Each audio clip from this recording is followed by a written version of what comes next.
to the YouTube channel. This is Jay Ayyo. So we do have an update since the last post that we did, and the post is that the official date for elections in Antigua and Barbuda is the 30th of April 2026. Now this was called by the Prime Minister of Gaston Brown on Tuesday of this week.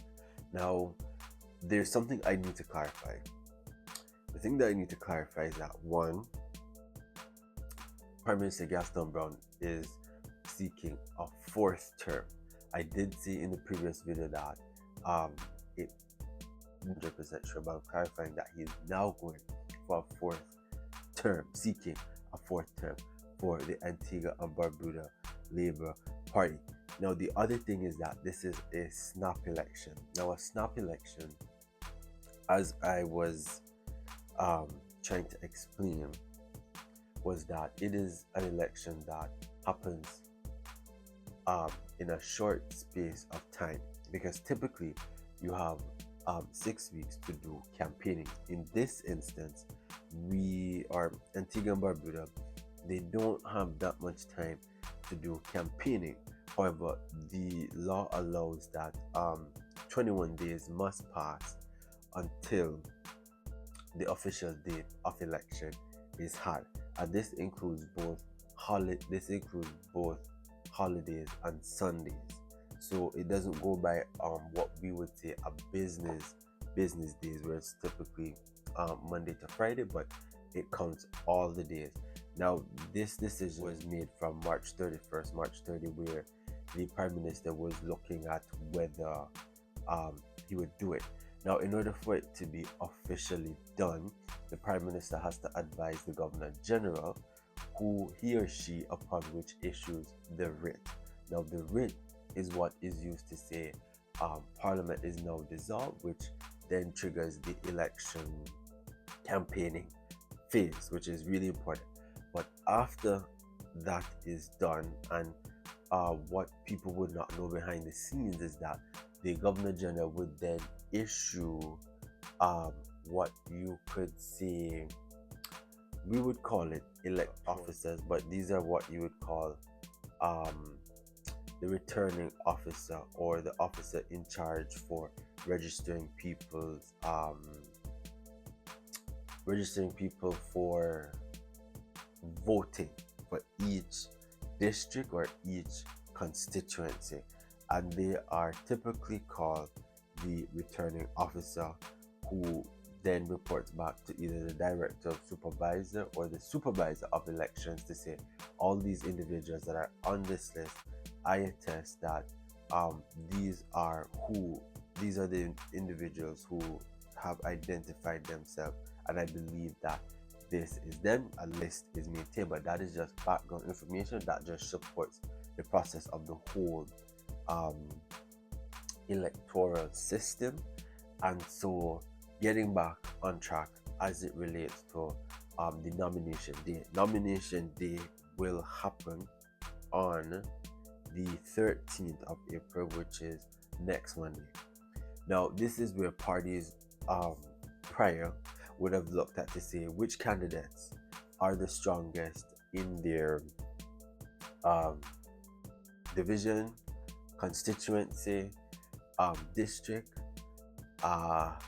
It would also say who is seeking to run again and who isn't, because you have some people who would have been in politics for a good period of time, but they're not seeking to run again, whether that's family reasons, whether it's tired, or whether the party doesn't want to put them up. So this is where it all boils down to who is in government. They will have the better time to prepare. So the Antigua and Barbuda Labour Party would have better time to prepare, because one, they know when it's going to be called. Before it's even going to be called, the Prime Minister would kind of generally have a gist on how he's feeling, and of course you are going to advise your party to say things will be ready in the next 90 days. Now that was what was being said in the video 2 videos ago, which we were trying to find out the date was, and the date is now April 30th 2026 by my sources. And so once parties have said these are the individuals we're going to nominate, individual has to be nominated by usually somebody in the community or from the voting area. Now, both parties would go to their different nomination locations. This is where people would come out and support the candidate. And it's usually a moment where all the person takes is their particulars, they register and they pay the amount of funds and they begin campaigning.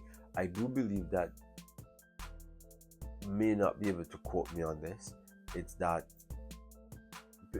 I don't want to say you can campaign before, but nomination day is officially the day that says, okay, John Brown is going to be a candidate in this area. This is where you would see parties also unveiling their plans on what they're going to be doing before nomination day, because they need to say what they're going to be working on, what they have worked on, and what they have achieved. And primarily this would be for the Antigua Barbuda Labour Party. They would have said, okay, this is what we've done, this is what we've achieved, based on Prime Minister Gaston Brown's what I could say party lodge. He spoke about what he had achieved, getting education online to Barbuda, Antigua and Barbuda, increasing tourism, giving civil servants a pay increase. So this is where it highlights your key achievements, and you want to say, this is what we've done, we've been working for you. However, I do want to highlight that over the 3 terms that the Prime Minister has won government, so first when he started, he had I think a higher number, and then when it came to his second term, he had a lesser number, and then when it came to his third term, he only had 10 seats. Now the minimum seats that you need to hold majority is 9, and it could be viewed as it's a slim majority government, because it's a total of 17 seats that are up for grabs, and you want to get as much seats as you can get, so that you don't have a political impasse, which is why the Prime Minister says he needs a mandate, he needs people, he needs the votes to see where if they can execute what they want to execute and the plans that they want to execute. This does not negate the other parties that are there. So you have the United Progressive Party, which is the opposition, the official opposition, and they have 5 seats. We have the Barbuda People Movement, which is the other island that has representation, and they have their seats in council as well, which is like more like local government. And then we have independent who all seats. So the Prime Minister or the leaders of these respective parties are going to try to see how they can strategize to get as much votes as possible, and canvassing and trying to deliver on key objectives.